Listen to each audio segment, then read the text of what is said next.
Di sisi lain, Ash memberikan banyak hidangan kepada para pekerja, karena mereka sudah bekerja siang dan malam untuk memperbaiki tembok.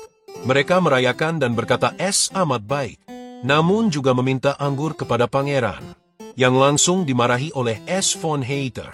Ash bertanya mengenai proses perbaikan, dan tukang menjelaskan kalau perbaikan berjalan lancar. Bahkan besok akan selesai. Ini semua berkat pangeran yang sudah berjuang dengan baik, dan menyediakan banyak hal, mulai dari material sampai sumber daya manusia. Pangeran berkata kalau itu bagus, dan menyuruh seorang penyihir untuk mengaktifkan gulungan sihir. Dirinya amat senang karena dapat mengaktifkan sihir kuno yang sudah lama punah. Ash menyuruh untuk tukang membawakan banyak puing, dan berkata kalau ini adalah bahan untuk membuat tower penembak otomatis. Bahan yang dibutuhkan adalah gulungan sihir untuk membuka kemampuan, puing yang berupa besi dan batu, dan terakhir adalah magic core berkelas langka atau rare. Setelah semuanya terkumpul, maka Ash menyatukannya dan membuat semua material terbang. Dalam sekejap membentuk sebuah meriam sihir yang mewah. Terlihat, semua orang kagum akan ukuran dan kemegahan dari meriam tersebut. Bahkan, sang penyihir sampai terharu menatap hal tersebut, karena teknologi ini sudah hilang selama 500 tahun. Ash berterima kasih kepada semua orang, karena berkat kerja keras mereka, garis depan alias kota benteng semakin kuat setiap harinya. Semua orang mengangkat tangan dan bersorak akan semakin bekerja keras. Ash tersenyum karena kedamaian yang dirasakannya, dan berharap kalau kedamaian akan bertahan selamanya. Namun, hal itu belum dapat tercapai dalam waktu dekat, tidak sebelum mengalahkan pimpinan musuh. Setelahnya, Ash mengunjungi bengkel senjata, dan akhirnya pembuatan zirah untuk Lukas telah selesai. Zirah ini adalah hasil dari penempaan sang bos living armor yang segede gaban itu. Namun, ketahanannya sangat kecil. Tapi di sisi lain armor ini memiliki sebuah skill yang bagus, yaitu mode kebal, tapi selain itu, Lukas juga tidak dapat menyerang musuh selama 5 detik. Tapi, zirah ini pasti akan berguna karena mereka masih berada di tahap awal peperangan. Lukas menangis karena diberikan zirah yang amat bagus oleh Ash von Hater. Dan Ash berkata kalau ini dibuat khusus memang untuk Lukas, dan berkata bahwa akan lebih banyak zirah ke depannya. Ash berterima kasih kepada bapak penempa, dan dibalas dengan rasa syukur oleh bapak tersebut. Bapak itu berkata ingin terus diberikan banyak proyek hebat di masa depan, yang dijawab tentu saja oleh Ash von Hater. Karena pada dasarnya bengkel tukang adalah jantung dari peperangan. Setelah semuanya selesai, Ash mengajak Lukas untuk pergi ke lapangan barat kota. Tentu untuk mengadakan pemakaman dari prajurit yang gugur sebelumnya. Suara tembakan terdengar di langit kota, menghormati nyawa para karakter yang berharga.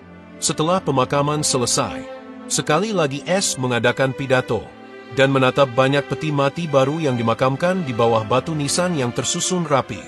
Jumlah kematian dari stage sebelumnya memang hanya 5 orang. Namun, Ash sama sekali tidak senang akan hal tersebut, dan pihak gereja melantunkan lagu kepergian bagi prajurit yang berharga. Sementara Ash von Hater berdiri di hadapan batu nisan para bawahannya. Malam harinya, Ash von Hater bersama Lukas merenungi perang yang telah mereka lewati sebelumnya. Dan di saat yang bersamaan, Karel datang. Berkata kalau Ash melakukan pemborosan karena memakai dana kota untuk melakukan prosesi pemakaman. Karel berkata kalau tempat ini dinamakan kota batu nisan, karena kematian adalah hal yang wajar di kota ini. Dan hal yang dilakukan pangeran saat ini sama sekali tidak masuk akal, karena proses ini hanya akan diulang tanpa henti oleh pangeran. Manusia berguguran seperti daun yang tertiup angin di kota ini, dan bertanya mengenai idealisme sang pangeran. Patua, kau itu jauh-jauh kemari hanya untuk mengatakan hal itu kah? Apa kamu tidak lihat nih, aku sama sekali tidak senang. Apa mungkin kamu kehabisan minuman dan pergi ke sini untuk membeli beberapa persediaan? Karel berkata bahwa pangeran benar. Dirinya memang berniat membeli anggur, namun di sisi lain, dia juga memberikan kabar baik, karena teman-temannya bersedia membantu dalam peperangan melawan monster, yang membuat pangeran terkejut, namun amat bahagia. Sejujurnya, pangeran tidak memiliki pikiran kalau mereka akan membantu. Namun, tentu ini adalah kabar yang amat baik, dan merasa perjuangannya selama seminggu ini tidak sia-sia. Namun, Karel meminta agar pangeran memperhatikan mereka dengan baik, karena usia mereka tidak jauh beda dengan Karel Cross. Mereka sangat sepuh. Pangeran menggenggam tangan Karel dan mengucapkan terima kasih. Namun, Karel menolak terima kasih pangeran dan menyuruh pangeran untuk berterima kasih pada teman-temannya. Setelahnya, Karel pamit dan berkata bahwa hanya ini yang dapat dia bantu untuk pangeran. Dirinya meminta agar S menjaga kota ini dan membuat semua orang bahagia tanpa ada lagi orang yang menangis. Iya, serahkan saja kepadaku, Karel. Aku akan berjuang semaksimal mungkin. Mungkin aku tidak dapat menjanjikan diri akan menjaga mereka tidak menangis. Tapi, aku akan melakukan semua hal yang aku bisa untuk membuat mereka setidaknya dapat tersenyum. Setelah mendengar tekad pangeran, Karel pamit dan S berkata akan pergi sekarang. Saat Karel sudah cukup jauh, pangeran berteriak kalau dirinya akan membawakan beberapa tanaman herbal karena khawatir dengan kondisi Karel. Namun, Karel berkata kalau tidak butuh obat-obatan dan tidak perlu membawa hal seperti itu. Karel menatap pangeran dan akhirnya melangkah pergi sambil melambaikan tangan. S menatap punggung Karel dan berpikir kalau Karel benar-benar sudah berjuang sepanjang hidupnya. Akan sangat egois bagi S kalau memaksa Karel berkontribusi. Sementara Karel sudah mengorbankan segalanya selama ini. Ash akan membiarkan Karel untuk memilih apapun yang dia inginkan. Setidaknya, hanya itulah yang dapat dilakukan oleh anak muda ini. Ash bukanlah seorang dewa, dan benar kata Lily, tidak semuanya dapat ditangani sendiri oleh pangeran. Dalam hati kecilnya, Ash tidak ingin menghentikan Karel, dan berniat untuk mengunjungi Karel sesekali untuk minum bersama. Namun, yang tidak dapat Ash bayangkan adalah satu kemungkinan, yaitu tidak akan lagi bertemu Karel untuk selamanya.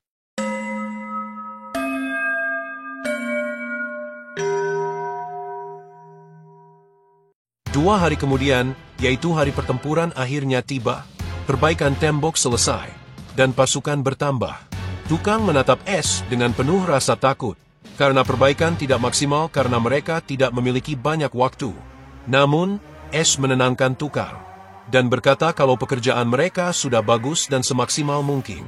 Terlihat sang tower penjaga otomatis dengan gagah memutar untuk memperhatikan musuh yang mungkin saja datang. Ash mencium tower dan berkata kalau ini adalah anaknya, dan dapat diandalkan dalam pertempuran.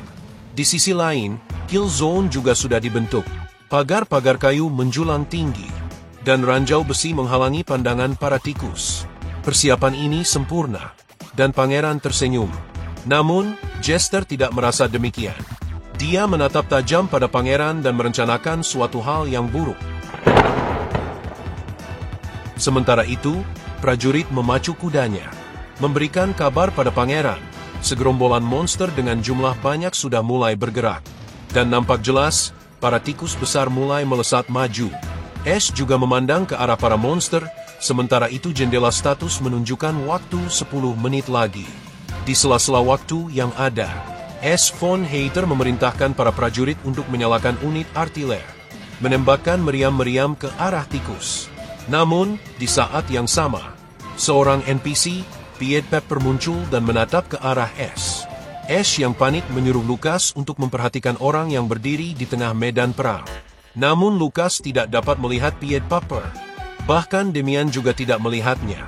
Ash berharap kalau yang tadi ia lihat hanyalah ilusi. Seraya memerintahkan semua prajurit untuk terus menembak.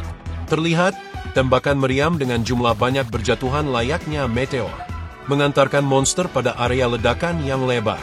Kill zone mulai berkecambuk yang ditanggapi senang oleh S. von Hater.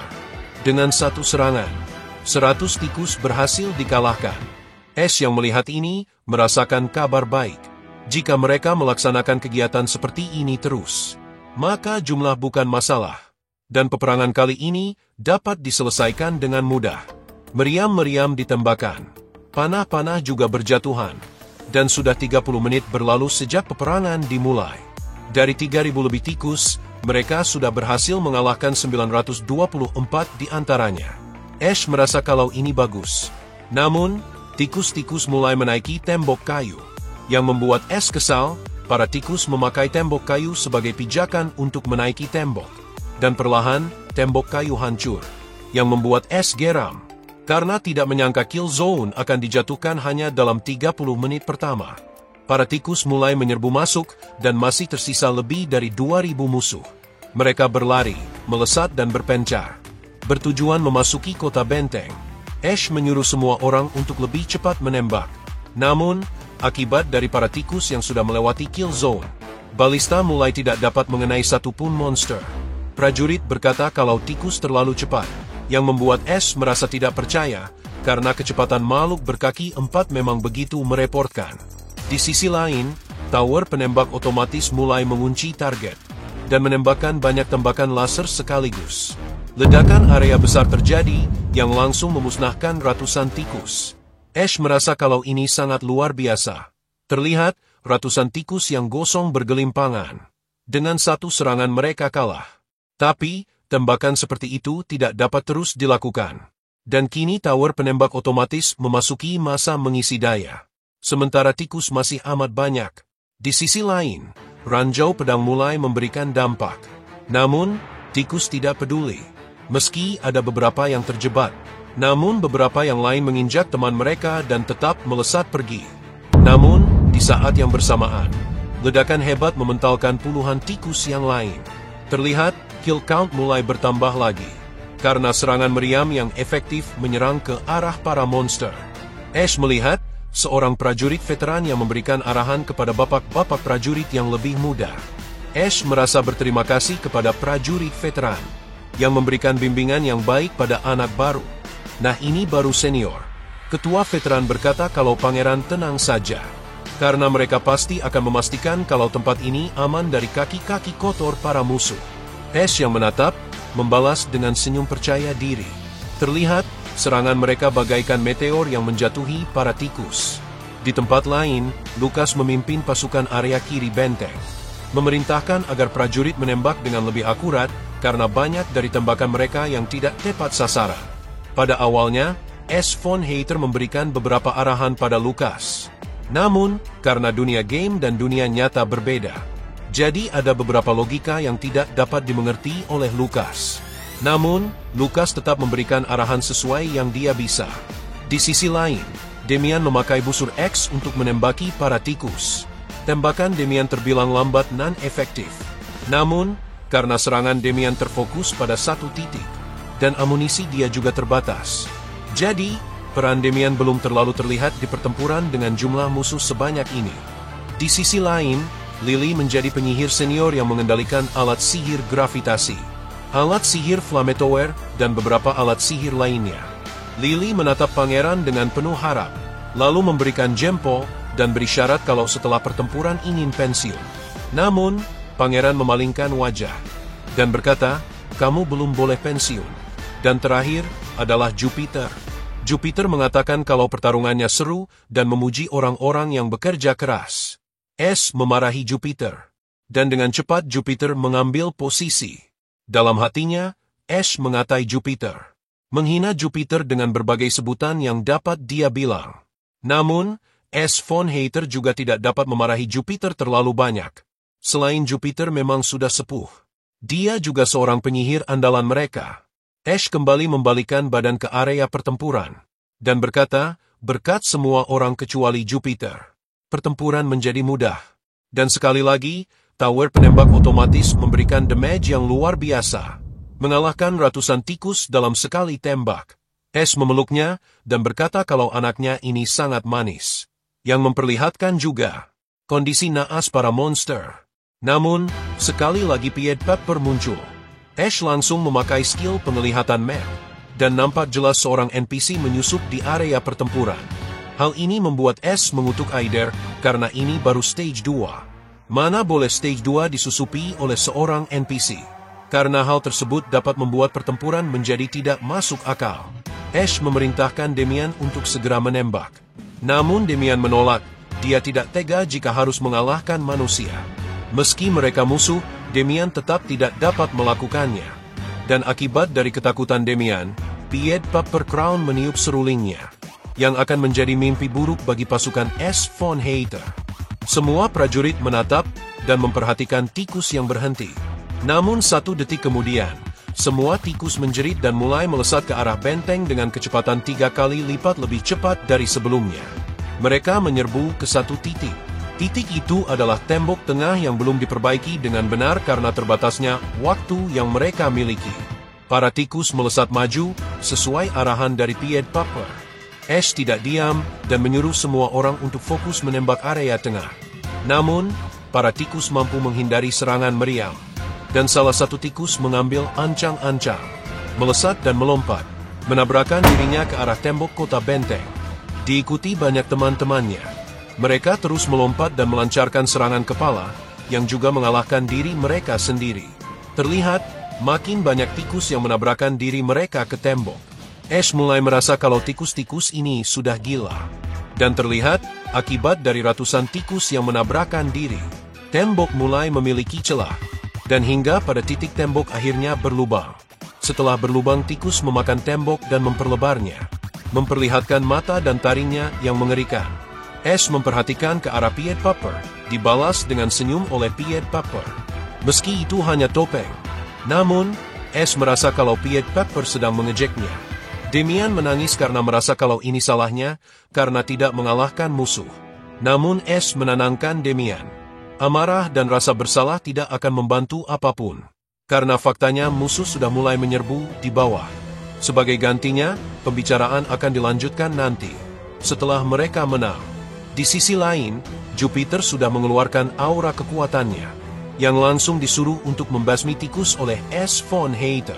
Para tikus mulai tersambar dan dikalahkan. Selanjutnya, alat sihir api, tombak tower api diaktifkan. Lily memerintahkan untuk pengaktifan dengan kekuatan penuh. Dan terlihat, 3 tower tombak api sudah dinyalakan oleh 6 penyihir. Kini, serangan petir biru dan serangan api orange mulai berkecambuk melawan para tikus yang menyerang. Total tikus yang tersisa masih lebih dari 1000 dan banyak juga dari mereka yang menabrakan diri ke tembok. Jadi, dengan adanya serangan kombinasi Lily dan Jupiter, kini S. Von Hater memiliki kill zone baru yang lebih efektif. Ash mengangkat kedua tangan dan memerintahkan para tikus untuk maju agar mereka dapat dikalahkan sekaligus. Namun, layar status menampilkan pemberitahuan kalau ketiga bos tikus akhirnya muncul dan menampilkan sang juara tikus, berteriak dan mengambil ancang-ancang. Ash tahu kalau target dari ketiga bos adalah dinding dan memerintahkan semua orang untuk menghentikan ketiga juara tikus, dikarenakan ukuran tubuh mereka yang amat besar. 2 kali lipat lebih besar dari yang mereka temui di dungeon. Namun, juara tikus juga melesat pergi. Sementara S. Von Hater memerintahkan prajurit untuk cepat. Tembakan-tembakan mulai dilesatkan, namun, hal itu hanya seperti menggelitik mereka saja. Namun, serangan dari tower penembak otomatis berhasil mengalahkan salah satu juara tikus. Di sisi lain, masih ada 2 yang melesat pergi. Dilawan oleh Jupiter, namun dirinya masih dapat bertahan. Ash memerintahkan Lily untuk mengaktifkan tower api terakhir. Namun Lily menjelaskan kalau tower sedang mengisi ulang. Dan Ash berkata dirinya tahu, tower yang dimaksud adalah Tower Lily. Yang ditanggapi menangis oleh Lily. Lily, meski tidak suka, dirinya tetap menembakkan serangan api ke arah para tikus. Tikus juga akhirnya terbakar hebat. Namun, masih ada satu juara tikus terakhir, yang langsung dilempari pedang oleh Lucas. Lucas berkata kalau itu belum cukup, dan Ash menyuruh Damian untuk mengalahkan tikus yang tadi diserang oleh Lucas. Damian mengerti dan menyerang, mengenai mata kiri sang juara tikus. Namun, juara tikus masih juga belum kalah, dan akhirnya menjebol dinding. Di saat itu pula dirinya kalah dan kehabisan seluruh energi kehidupan. Namun, jelas sekali kalau tembok terjebol. Dan kini, para tikus dapat memasuki area kota benteng, dengan ribuan nyawa di dalamnya.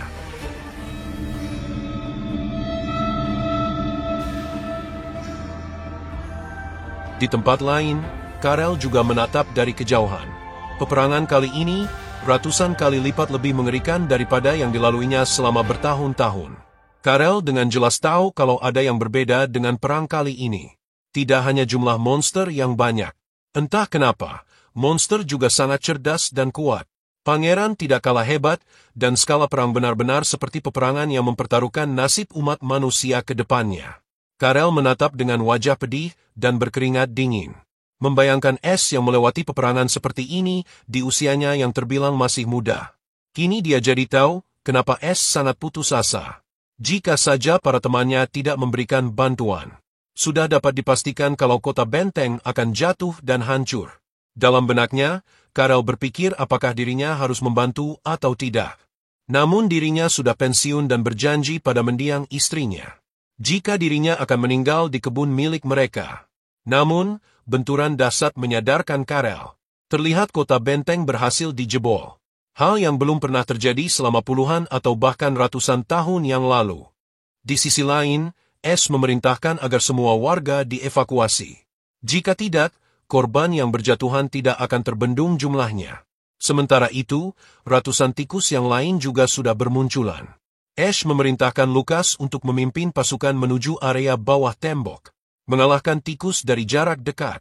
Sementara Jupiter tetap memakai sihir area besar. Dan Lily diperintahkan untuk mengaktifkan artefak haste, yang harus diarahkan kepada Lukas dan para prajurit di garis depan. Terakhir Demian, karena Demian masih saja murung. Tess menyentil dahi Demian, dan memerintahkan Demian untuk tidak terlalu menyalahkan dirinya. Kini musuh sudah di depan mata, dan jika mereka kalah, maka ribuan warga akan menjadi korban. Sebagai gantinya, Demian harus menyerang tikus yang berhasil melewati Lukas dan prajurit. Demian paham dan berjanji akan memenuhi ekspektasi sang pangeran. Di sisi lain, tikus yang amat banyak itu mulai terfokus ke satu titik, yaitu tembok yang berhasil ditembus. Di tempatnya, Lukas dan para prajurit mendirikan barikade yang juga siap mengalahkan tikus yang masuk. Tikus diserang oleh Lukas dan dengan serangan itu mengalahkannya. Lukas memakai senjata baru yang diberikan oleh S. von Heiter, dan berkata pada prajurit bahwa mereka harus tenang. Membasmi tikus yang melewati tembok. Prajurit berkata siap dan mengangkat pedang mereka. Suara dentuman pedang dan gigi tikus mulai berkecambuk. Namun, tikus juga terus saja memperlebar jalan, yang membuat S. von Heiter memaki para tikus, karena tikus macam apa yang dapat berbuat hal semacam itu. Di sisi lain, alat sihir tombak api sudah bisa dinyalakan. Namun, S mendengar teriakan para penyihir, yang rupanya para tikus menyerang, bahkan memutuskan salah satu kaki penyihir. Sangat malang kini para penyihir lumpuh seperti lili. Pangeran tidak tinggal diam dan memberikan serangan pukulan pangeran. Mendapat 15 pont yang juga mengalahkan tikus. Terlihat, selain masuk ke tembok, tikus juga memanjat tembok. Lily menangis dan berkata akan membakar tikus. Sementara S merasa pusing karena artefak sudah tidak dapat digunakan. Di sisi lain, pasukan yang di bawah juga mulai kalah. Bahkan ada yang tangannya digigit tikus hingga terputus. Tikus-tikus terus menyerang, dan nampak jelas ukuran mereka yang sebesar kambing. Amat mengintimidasi prajurit yang ada. Sementara pangeran juga meninju setiap tikus yang mendekati Lily. Di sini pangeran juga merasa putus asa. Mereka berada di ambang kekalahan. Kerusakan semakin parah setiap detiknya. Tiba-tiba sang pemimpin veteran berteriak pada pangeran. Jika Karel berada di tengah medan pertempuran, Ash menatapnya dan benar. Karel berlari dengan kudanya, mengangkat tombak tinggi, dan mencengkeram erat perisai miliknya. Dia memakai skill provokasi area besar yang bahkan memiliki radius 1 km, membuat semua tikus memperhatikan dirinya. Ash melihat tikus berbalik arah ke arah sang bangsawan. Ash berteriak pada Karel bahwa dirinya melakukan hal gila. Hal ini akan membuat dirinya dikalahkan oleh tikus-tikus. Namun, Karel tidak bergeming. Dirinya berdiri di sana karena sudah tahu akan berakhir seperti apa. Karel Cross selalu hidup dalam lingkungan yang berdarah. Kota dia lahir adalah Crossroad, kota kutukan yang tidak pernah henti-hentinya diserang oleh monster. Ayahnya meninggal ketika Karel masih berusia remaja, dan memaksa Karel untuk menjadi seorang pemilik kota di usianya yang masih sangat muda. Dan dia terus membunuh monster setiap harinya. Monster datang tanpa henti setiap hari. Tidak peduli hari apa, tidak peduli jam berapa, dan tidak peduli pada situasi apa yang sedang dilakukan oleh Karel. Pada awalnya, dunia sang pemimpin kota amat sederhana. Hingga akhirnya dia bertemu dengan seseorang. Gadis itu memanggilnya Tuan dan memeluk banyak bunga. Karel bertanya mengenai barang yang dimiliki sang gadis. Dan gadis itu memberikan bunga, seraya berkata kalau ini adalah bunga. Gadis itu meminta izin agar diperbolehkan merawat bunga. Namun, Karel berkata kalau ini adalah garis depan yang melawan monster. Mereka jauh lebih membutuhkan pedang, tombak dan panah ketimbang bunga. Namun, gadis itu membingungkan sang pemimpin. Dirinya mengatakan kalau justru karena bunga tidak berguna, maka bunga dibutuhkan di tempat ini. Sang gadis melanjutkan kalau bunga akan cepat mati. Dan bunga amat indah. Gadis itu memberikan senyum yang amat tulus pada Karel. Dan akhirnya Karel sering mengunjungi toko bunga sang gadis. Pada awalnya, dia mencurigai gadis ini. Namun, rasa curiga itu dipatahkan. Karena hati gadis itu yang teramat hangat. Dan mulai belajar banyak hal mengenai bunga. Karel, dengan mata yang masih polos dan dingin, tidak percaya kenapa bisa ada keindahan semacam ini. Di matanya, gadis itu dan bunga adalah hal terindah yang tidak pernah dia temukan sepanjang hidupnya. Dan akhirnya, Karel memutuskan untuk menikahi gadis itu. Di masa depan, Karel tetap menerjang ke arah tikus, yang membuat tikus yang ada di hadapan Lukas juga berbalik arah. Ash meneriakkan perintah agar Karel mundur, namun Karel tidak bergeming dan tetap mengarah kepada tikus. Dirinya menerjang sendirian dan melawan tikus-tikus bersama kudanya yang gagah. Di masa lalu, monster terus menginvasi. Bahkan saat istri Karel melahirkan putri mereka. Istri Karel menangis bahagia dan berkata kalau ini adalah anaknya. Karel yang masih penuh luka dan darah menimang anaknya. Dan istrinya memberikan nama Evangeline. Putrinya memegang jari Karel dengan tangan mungilnya, dan tersenyum kepada ayahnya. Karel tidak mengerti mengapa makhluk sekecil dan selemah ini bisa memiliki kehangatan yang tidak dapat dibandingkan dengan apapun. Untuk pertama kalinya Karel merasa tersentuh. Sementara itu, pangeran memerintahkan Meriam untuk tidak lagi ditembakkan, karena dapat mengenai tubuh Karel. Gunakan senjata yang lebih efektif, yaitu busur silang dan panah. Terakhir, Lukas diperintahkan untuk menyelamatkan Karel. Lukas harus membawa semua prajurit yang dapat bergerak dan tidak boleh membiarkan Karel dikalahkan. Namun, Lukas berkata kalau mereka tidak hanya akan menyelamatkan sang bangsawan, melainkan akan mengalahkan tikus, dan membawa Karel dengan aman. Ash meminta untuk Lukas cepat berangkat, dan lakukan rencana yang dimilikinya dengan cepat. Lukas bersama seluruh prajurit yang mungkin berjumlah ratusan memacu kuda mereka untuk segera pergi. Sementara S. von Hater sang komandan hanya bisa berharap semua orang untuk jangan terlambat. Dia berdoa dengan setulus hati, berharap sang bangsawan dapat diselamatkan. Di sisi lain, Karel sudah penuh luka, namun masih dengan semangat menerjang ke arah para tikus. Karel sudah mengalahkan banyak tikus, namun jumlah tikus yang menyerangnya berjumlah ratusan, dan Karel sedikit demi sedikit terluka parah. Namun, pangeran sama sekali tidak mengerti. Karel sudah kehilangan banyak hal, ayahnya, ibunya, istrinya, dan putrinya. Semua direnggut oleh kota ini. Namun, dirinya tetap berjuang sekuat tenaga. Padahal, dirinya sudah berjanji pada istrinya untuk bersama-sama meninggal di kebun mereka. Namun, Karel berkata bahwa dirinya meminta maaf dan malah terjun kembali ke dalam neraka sekali lagi. Kuda mulai dikalahkan, dan Karel terpental mundur.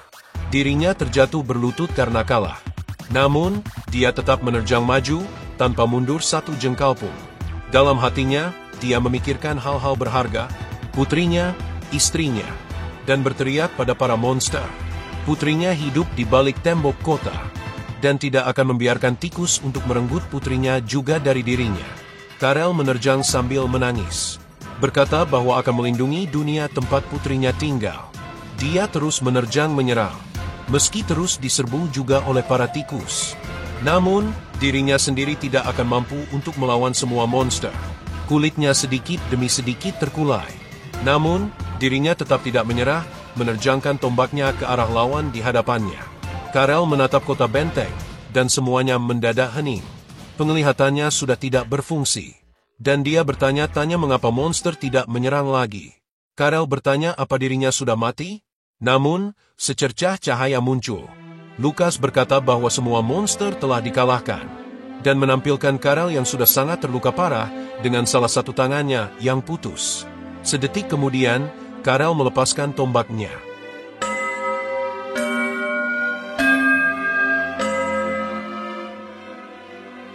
Beberapa saat setelahnya, Ash datang dengan menunggang kuda. Lukas meminta maaf karena terlambat menyelamatkan Karel. Sementara pangeran, dengan wajah lesu, namun tidak boleh memperlihatkan kesedihan. Ash mulai berjalan di antara semua prajurit yang menghormatinya. Seluruh prajurit menghormati Karel, dan Demian mengobatinya. Ash bertanya mengenai kondisi Karel, namun Demian menatap dengan sedih, dan menggelengkan kepala seraya memberikan isyarat Karel sudah akan segera kalah. Pangeran yang mendengarnya, ingin segera menangis, namun menahan diri dengan menggigit bibir. Dan seketika dirinya ingat, memiliki ramuan penyembuh tingkat tinggi. Namun, Karel yang tahu bahwa Ash membawa ramuan, berkata untuk Ash berhenti, karena obat hanya akan membuatnya sakit. Karel meminta untuk dibantu duduk. Karel bertanya apakah pertempuran sudah usai. Dan Ash membenarkan, mengatakan kalau kontribusi Karel amat besar. Karel berkata kalau tembok telah ditembus. Suatu hal yang tidak pernah terjadi dalam sejarah kota benteng. Namun, Ash meyakinkan jika berkat Karel, semua monster berhasil dikalahkan tanpa ada satupun korban jiwa. Karel bersyukur akan hal tersebut. Sementara itu, rekan-rekannya menangis. Dan Karel berkata untuk tidak terlalu sedih. Karena, kota ini memang seperti ini. Hanya saja, kini giliran dirinya untuk gugur. Tapi, tentu, tidak ada sahabat yang tidak sedih jika sahabatnya gugur. Bahkan, di kota bernama Kota Batu Nisan ini, Karel berkata, kalau semua perjuangan berarti, dan juga semua orang sudah berjuang di atas makam selama ratusan tahun. Karel meminta untuk Ash tidak membuat kota terlalu bersedih. Selain membuat pemakaman dan membuat semua orang bersedih, pangeran harus menjaga agar semua orang merasa bahagia. Ash berkata tentu saja, dan meyakinkan kalau harapannya adalah untuk membuat semua orang bertahan hidup. Karel menjawab dengan berkata kalau sudah waktunya untuk pergi, lagi pula dirinya tidak memiliki apapun lagi dalam hidup. Karel meminta satu hal pada Ash von Hayter, yaitu permintaan maaf yang amat dalam kepada putrinya. Dan Evangeline bebas melakukan hal apapun yang diinginkan olehnya. Ash menjawab dengan afirmatif. Dan untuk terakhir kali, dia meminta maaf kepada istrinya, karena tidak menepati janji untuk meninggal di kebun mereka. Ash meyakinkan Karel bahwa dirinya adalah pahlawan. Karel sudah menyelamatkan dunia ratusan kali, dan tidak akan dapat dibandingkan dengan Ash yang hanya seorang anak kecil. Ash berkata kalau dunia memiliki hutang budi yang amat besar pada Karel. Namun, semua ucapan Ash tidak didengar. Karel sudah berada di ambang kematian. Ash teringat sesuatu, yaitu buah kering yang dibawanya. Dia meletakkan buah di mulut Karel. Karel, dengan pandangan yang semakin sayu, berkata kalau anggur yang kini dimakan olehnya benar-benar manis, memberikan gambaran istrinya semasa hidup, dan memberikan kenangan terakhir oleh Karel Cross. Akhirnya, Karel Cross berhenti bernafas, dan diikuti suara lonceng kemenangan. Lonceng memberitahu jika invasi monster akhirnya selesai, yang membuat kota benteng diselimuti kepedihan dan kebahagiaan di waktu yang bersamaan. Ash dalam hatinya menangis, dan berkata tidak mengerti mengapa orang yang kehilangan segalanya karena kota masih saja rela mengorbankan diri demi kota. Apa istimewanya medan perang ini, sampai-sampai dia mengorbankan segalanya? Ini sangat berat, Karl. Posisi pemimpin kota ini terlalu berat. Akhirnya, peperangan berakhir pada sore hari, dengan tikus yang bergelimpangan, dan pangeran yang dikelilingi pasukannya. Jendela sistem memberitahu jika stage 2 sudah selesai. MVP dari perang ini adalah Lukas, dan karakter yang gugur adalah Karel Cross.